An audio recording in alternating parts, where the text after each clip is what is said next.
In today's video, I'm going to teach you how to transfer money from Robinhood to your bank. Start by opening the Robinhood app and signing in. Once you're in, look to the bottom right corner and tap the profile icon to get to your account area. From there, open the menu by tapping the three horizontal lines at the top left. In this menu, choose Transfers. This is where all deposits and withdrawals live. Next, tap Transfer Money. On the transfer screen, set where the money is coming from and where it's going. Under From, select your Robinhood brokerage account. If you have more than one account type, such as a retirement account, make sure you pick the brokerage account that actually holds the cash you want to move.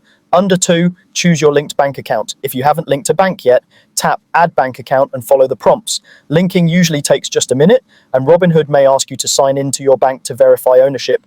Enter the amount you want to transfer.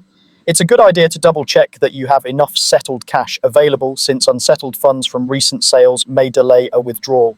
Now choose your transfer speed. A standard transfer is free and typically arrives in 3 to 5 business days. Remember that business days don't include weekends or bank holidays, and transfers initiated late in the day may start processing the next business day.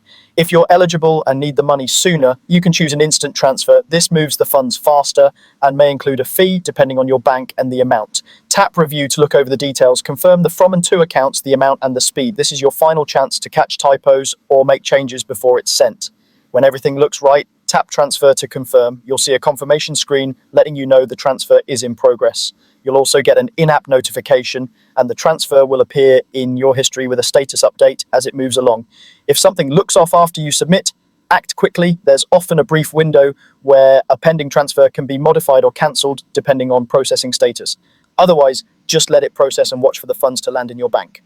For best results, make sure the name on your bank matches your Robinhood profile, and be aware of any withdrawal limits or holds if you recently deposited funds. Keeping a screenshot of the confirmation can be handy if you ever need to reference the transfer.